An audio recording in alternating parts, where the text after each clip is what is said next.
Assalamualaikum warahmatullahi wabarakatuh. Nama saya Yuri Safina Nur Kamila, kelas 5E dari SD Negeri Polisi 1 Bogor. Di video ini saya akan menceritakan tentang sejarah lahirnya Pancasila. Berikut penjelasannya. Sejarah lahirnya Pancasila. Pancasila dalam konteks sejarah bangsa. Zaman kuno, sejak adanya kerajaan-kerajaan di Nusantara dan masuknya agama Hindu, Buddha, dan Islam, unsur-unsur Pancasila sudah ada di masyarakat, yaitu terkait dengan sistem kepercayaan. Zaman kolonial, masuknya Belanda VOC 1602, perlawanan rakyat abad 17 sampai abad 19 bersifat kedaerahan dan lokal, sehingga mudah dipatahkan. Perlawanan rakyat abad 20 ditandai 1. Munculnya paham nasionalisme, liberalisme, dan demokrasi. 2. Pengaruh kemenangan bangsa Asia terhadap Eropa. 3. Munculnya pergerakan nasional Indonesia. 4. Tumbuhnya organisasi modern. 5. Sumpah Pemuda. 6. Penjajahan Jepang atau sidang BPUPKI 1 dan 2 dan pembentukan PPKI. Proklamasi 17 Agustus 1945, penetapan Pancasila dalam UUD 1945, sidang PPKI tanggal 18 Agustus 1945. Sejarah perumusan Pancasila. Pembentukan BPUPKI. Jepang memberi janji kepada Indonesia bahwa akan diberi merdeka pada tanggal 24 Agustus 1945. Sehingga untuk mewujudkan janji tersebut, berdirilah BPUPKI atau Dokuritsu Zun Bitio Sakai. Badan ini beranggota 60 orang, diketuai Dr. Rojiman Wujudiningrat dan Wakil Ketua Raden Panji Suroso serta Ichu Bangsa atau Jepang. A. Sidang pertama BPUPKI 29 Mei sampai 1 Juni 1945.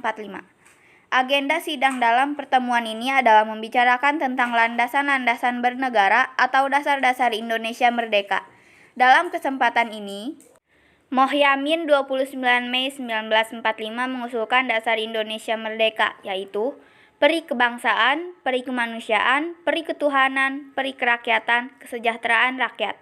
Mr. Supomo 31 Mei 1945 memaparkan 3 teori, yaitu negara individualistik atau negara yang disusun atas dasar kontrak sosial dari warganya dengan mengutamakan kepentingan individu sebagaimana diajarkan oleh Thomas Hobbes, John Locke, Jean-Jacques Rousseau, Herbert Spencer, dan H.J. Lasky. Negara golongan kelas teori yang diajarkan Marx, Engels, dan Lenin. Negara integralistik, yaitu negara tidak boleh memihak pada salah satu golongan, tetapi berdiri di atas semua kepentingan. Spinoza, Adam Muller, dan Hegel.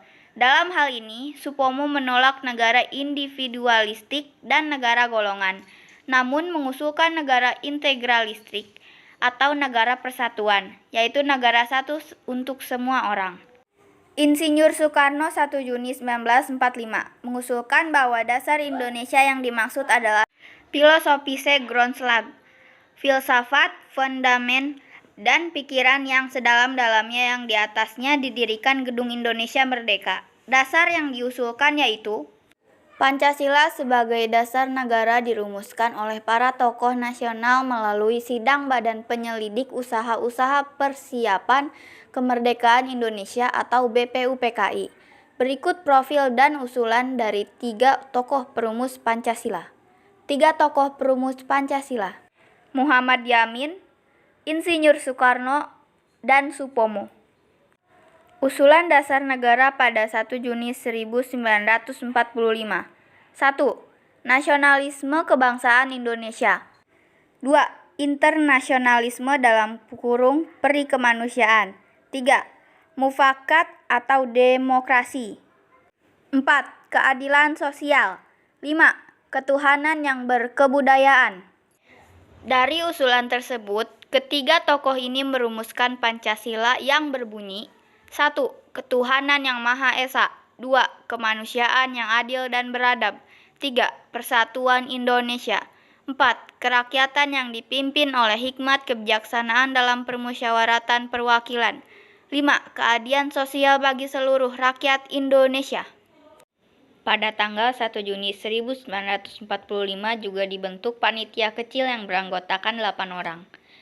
Anggota 8 meliputi Insinyur Soekarno, Dr. Heners Muhammad Hatta, Tarjo, Awakid Hashim, Ki Bagus Hadikusumo, Otto Iskandar Dinata, Muhammad Yamin, dan Mr. A.A. Maramis. Tugas panitia 8 ini adalah menampung dan mengidentifikasi usulan anggota BPUPKI. Berdasarkan usulan yang masuk diketahui, ada perbedaan usulan tentang dasar negara. Golongan Islam menghendaki negara berdasar syariat Islam, sedang golongan nasionalis menghendaki negara tidak berdasarkan hukum agama tertentu. Untuk mengatasi perbedaan ini, dibentuklah panitia kecil 9 orang yang anggotanya berasal dari golongan Islam dan golongan nasionalis, yaitu Insinyur Soekarno, Dr. Heners Muhammad Hatta, Mr. Mohyamin, Mr. A.A. Maramis, Ahmad Subarjo, Abi Kusno Djokrosujoso, Abdul Kahar Muzakir, Awakid Hashim, dan Haji Agus Salim. Panitia 9 bersidang tanggal 22 Juni 1945, menghasilkan kesepakatan dasar negara yang tertuang dalam alinea keempat rancangan Primbule, yaitu ketuhanan dengan kewajiban menjalankan syariat Islam bagi pemeluk-pemeluknya, kemanusiaan yang adil dan beradab, persatuan Indonesia, kerakyatan yang dipimpin oleh hikmat kebijaksanaan dalam permusyawaratan perwakilan, dan keadilan sosial bagi seluruh rakyat Indonesia. Isi selengkapnya kesepakatan itu disebut Rancangan Primbule Hukum Dasar. Mr. Mohyamin mempopulerkan kesepakatan tersebut dengan nama Piagam Jakarta. Inilah 9 tokoh pendiri Pancasila.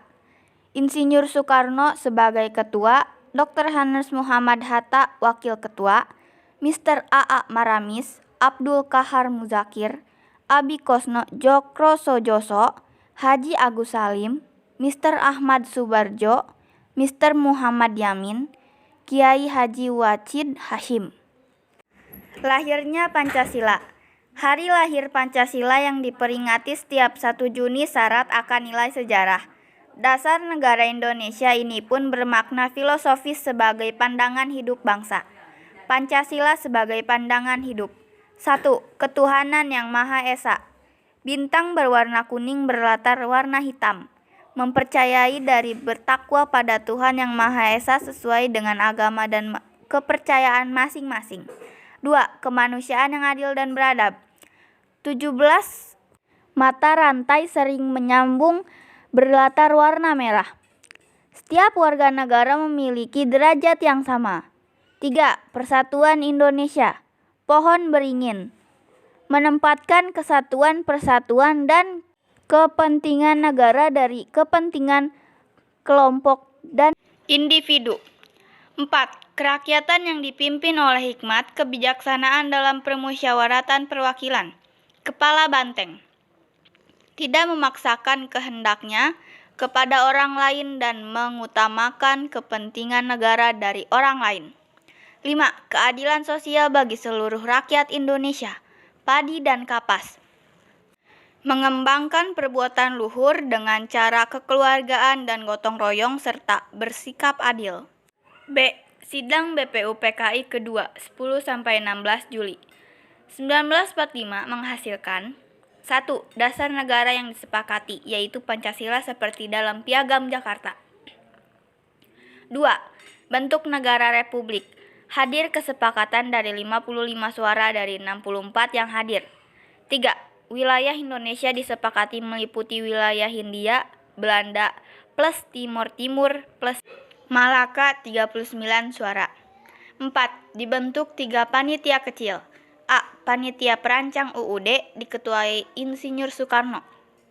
B. Panitia Ekonomi dan Keuangan diketuai Mohatta. C. Panitia Pembela Tanah Air diketuai Abi Kusno Djokrosujoso. Pembentukan PPKI Dokuritsu Zubi Inkai. Pada tanggal 9 Agustus 1945, PPKI dibentuk dalam rangka mempersiapkan Indonesia merdeka dan intinya mengesahkan Dasar Negara dan UUD 45. Dengan Ketua Insinyur Soekarno, Wakil Ketua Mohatta, jumlah anggota 21 orang.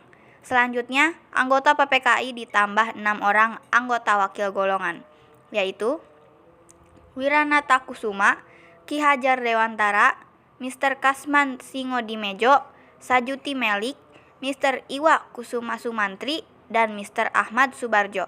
Jadi, PPKI berfungsi sebagai Komite Nasional Pembentuk Negara.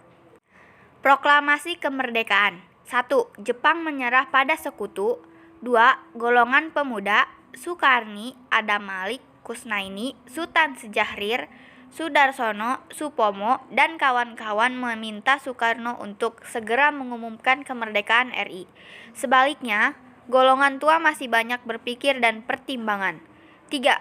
Terjadilah kesepakatan di Rengas Dengklok dan proklamasi dilaksanakan hari Jumat, 17 Agustus oleh Soekarno dan Muhammad Hatta di Jakarta. Sidang pertama PPKI, 18 Agustus 1945. 1.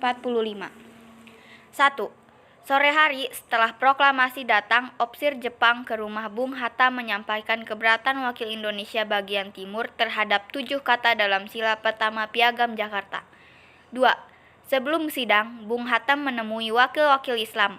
Akhirnya, disepakati untuk menghilangkan 7 kata tersebut. 3. Mengesahkan UUD 1945. 4. Menetapkan Insinyur Soekarno menjadi presiden dan Dr. Heners Muhammad Hatta sebagai wakilnya. 5. Membentuk Komite Nasional Indonesia Pusat atau KNIP yang bertugas mendampingi presiden dan wakil presiden sampai terbentuk MPR dan DPR. Terima kasih. Sekian penjelasan dari saya. Wassalamualaikum warahmatullahi wabarakatuh.